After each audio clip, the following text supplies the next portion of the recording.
کہ مرحوم کا جو اثاثہ تھا وہ ان کے اہل پر تقسیم کیا گیا، تو پروردگار تو ہمیشہ سے ہے، ہمیشہ رہے گا، تو اس کی موت کا تصور نہیں، یعنی جہاں ہمارے ائمہ کی موت کا تصور نہیں، یہ ہماری نظروں سے ہٹ جاتے ہیں، یہ مرتے نہیں، اس لیے کہ مرتا وہ ہے جو جسم اور روح سے بنتا ہے، یعنی جسم کو فنا ہو جاتی ہے جو وقت معلوم پر پھر اٹھایا جائے گا، اور روح زندہ رہتی ہے، تو ان کا جسم ہماری روح سے یعنی ارواح کی جو ام الارواح ہے اس سے بھی جہاں اعلیٰ درجے کا ہو، تو ان کے مرنے کا کوئی سوال نہیں، تو ان کے خالق کی موت کا تصور آپ کو کلمہ پڑھنے کو مجبور کر دے کہ اگر آپ یہ تصور کریں تو آپ کو پھر ایک مرتبہ کلمہ پڑھنا پڑے کہ آپ نے خدا کی ذات میں یہ سوچا کہ وہ مر گیا ہے اور یہ اس کا ورثہ تقسیم ہو رہا ہے، نہیں، بلکہ یہاں ورثے کا مطلب یہ ہے کہ پروردگار عالم نے جو علوم محمد مصطفیٰ صلی اللہ علیہ وآلہ وسلم کو عطا کیے، وہی علوم آپ کے اور میرے مولا کی طرف منتقل ہوئے جو اب ہمارے امام حسن کے پاس ہیں، اور یہی وجہ ہے کہ امام کی فضیلتوں میں یعنی ہمارے 12ویں امام کی فضیلتوں میں ایک فضیلت ہے کہ پوچھا مولا سے کہ جب یہ مکمل صاحب اختیار ہے تو ان میں اور دوسرے ائمہ میں فرق کیا ہے، تو فرمایا کہ ہمارا آخری جب آئے گا تو اس کو گواہ کی خیر نہیں ہوگی، یعنی اسلام میں آپ کوئی بھی معاملات کو دیکھیں تو وہاں آپ کو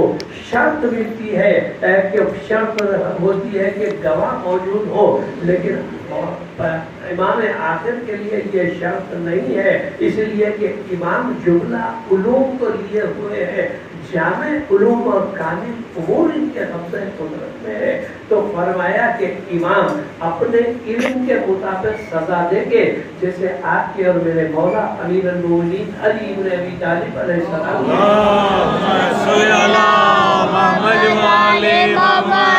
70 نسلوں کو دیکھ کے اگر کسی نسل میں کوئی مومن ہے تو چھوڑ دیا، اب یہ سلسلہ ختم ہوا، اب جو کچھ ہونا تھا ظاہر ہو چکے، جس کو مٹنا تھا مٹ چکے، اب امام کے سامنے جب کوئی آئے تو یہ فیصلہ کر دیں گے کہ اس کا سر خلم کر دیا جائے، اور اب جو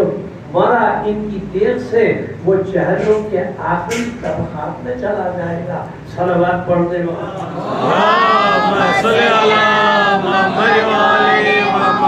تمام علوم آپ کے میرے مولا امیر المومنین کے پاس ہے، اور فرمایا کہ یہ تمام علوم علم لدنی اور الہامات خدا سے ہے، اور یہ تمام اور بندہ کامل اس وقت ہوتا ہے جب وہ مظاہرہ الہیہ کا مظہر ہو، یعنی اللہ کلام میں ایجاد پیدا کرتا ہے، خود کلام نہیں کرتا، اور خداوند عالم سے کوئی فعل سرزد نہیں ہوتا، اس کے کہنے پر ہوتا ہے، یعنی جیسے کائنات میں کچھ نہیں تھا، اس نے جب یہ کہا کہ کن فیکون یعنی ہو جا، تو چیز وہ بن جاتی ہے، اور یہ سوائے اللہ کے کسی کے لیے نہیں ہے، یعنی اگر کوئی انسان بنائے تو 2 چیزوں کا ہونا ضروری ہے، جس کو مرکب کہتے ہیں، 2 چیزوں کے ملنے کے بعد کوئی چیز بنے تو یہ مرکب کہلاتی ہے، اور کوئی ایک چیز سے کوئی چیز کو بنائے تو اس کو عرفاً کہتے ہیں چیز، لیکن یہ چیز نہیں بلکہ یہ پروردگار عالم کا حسن ایجاد ہے کہ بندہ بنائے تو مادے کی خیر ہو، خداوند عالم چاہے تو ارادہ کرے تو مراد حاصل ہو جاتی ہے۔ صلوات پڑھنے محمد والے تو اب بتایا کہ وہ مظہر جس کو پروردگار عالم نے اپنے لیے اختیار کیا ہے تو اس میں کیا صفات ہو تاکہ وہ پہچانا جائے کہ وہ بالجانی پروردگار عالم ہے، کسی شورا کا مقرر کرتا امام نہیں ہے، کسی تنظیم نے اگر امام مان لیا تو امام نہیں، امام صرف 12 ہوتے ہیں، اس سے ہٹ کے امام نہیں ہوتا۔ تو اب ان کی صفت بتائی تو فرمایا کہ پروردگار عالم کی طرف سے جو جامع علم کامل علم لے کے آتا ہے اس کی صفت یہ ہوتی ہے وہ ذات پروردگار عالم، صفات پروردگار عالم اور افعال پروردگار عالم کا مظہر ہوتا ہے۔ تو یہ کیسے اس کو مانا جائے کہ خدا کی ذات کا بھی کوئی مظہر ہوتا ہے؟ تو آپ قرآن میں دیکھیں تو موسیٰ کی امت تقاضا کر رہی ہے کہ اللہ تجھے اس وقت تک نہیں مانیں گے جب تک ہم تجھے دیکھ نہ لیں کہ تو اللہ ہے۔ اللہ نظر آ جائے تو پھر اللہ باقی نہیں رہتا۔ تو اب خداوند عالم کا یہ کہنا کہ موسیٰ تمہاری امت میں سے چنے ہوئے لوگوں کو لے کے آؤ، کوہ طور پر ایک تجلی ہوگی، یعنی ایک نور چمکے گا۔ اگر تم اس کا تحمل کر سکو اور تو تم نے خدا کو دیکھ لیا۔ تو اب جو یہ نور وہاں چمکا، میں تمہید میں آپ کی خدمت میں عرض کر چکا ہوں کہ جو نظر آ جائے وہ اللہ نہیں رہتا، اب وہ آپ کی نگاہوں کی مخلوق ہو جاتا ہے۔ تو اب کوہ طور پر مطالبہ ہے کہ خدا کو دیکھیں گے، خدا نے بلایا ہے۔ اور ایک چیز غور کریں آپ کہ خداوند عالم کسی کو ایسی تکلیف نہیں دیتا جو تکلیف اس کی ذات سے زیادہ ہو۔ ہم یہ محسوس کرتے ہیں کہ ہم کو خداوند عالم نے پیسے کی تنگی دے دی ہے، حالات کی تنگی دے دی ہے، مختلف خدا سے شکایتیں ہو جاتی ہے کہ وہ یہ نہیں ہوا، یہ نہیں ہوا، یہ نہیں ہوا، لیکن کبھی یہ نہیں سوچتے کہ اس نے جو ہم سے چاہا تھا وہ ہم نے کب کیا، اس نے جو عبادتیں مقرر کی ہے، وقت مقرر کیا ہے، لوگوں کے ساتھ، عزیزوں کے ساتھ جو سلوک رکھا ہے، والدین کی خدمت رکھی ہے، یعنی جملہ یہ امور کو ہم نے کب پورا کیا ہے جو ہم یہ کہیں اس کا کرم ہے کہ اس نے یہ تمام چیزیں، یہ تمام کوتاہیاں جو بندے سے رہ جاتی ہیں اس کے لیے عجیب انتظام کیا۔ ہمارے آپ کے اور ہمارے چھٹے امام جعفر صادق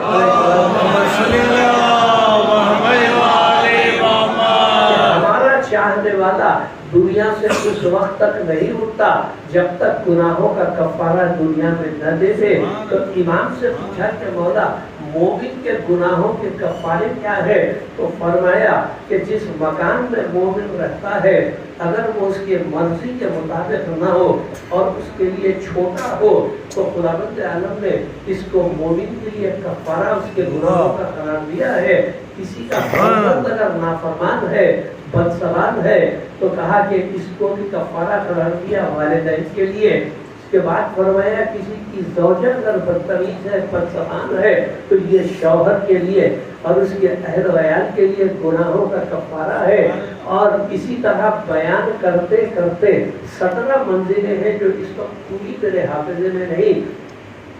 جو ہے پیش کر رہا ہوں۔ آخری منزل یہ بتائی اس موقع کی کفارے کی کہ ہمارا مومن بندہ، علی کا چاہنے والا بندہ کبھی خواب میں دیکھتا ہے کہ وہ کسی بلندی سے گر رہا ہے یا اس کو کوئی چاقو سے زخم پہنچا رہا ہے، یعنی اپنے جسم پر کوئی حملہ جب دیکھتا ہے تو خوف کھا کے جب اٹھتا ہے تو اس کے خوف کھانے پر وہ چند لمحے جو خواب اور بیداری کے درمیان ہے، خداوند عالم فرماتا ہے کہ میں اس کے گناہوں کو معاف کر دیتا ہوں۔ تو ایسا کریم ہمارا پروردگار عالم ہے کہ بندے پر رحم ہی رحم کرتا ہے، کرم ہی کرم کرتا ہے۔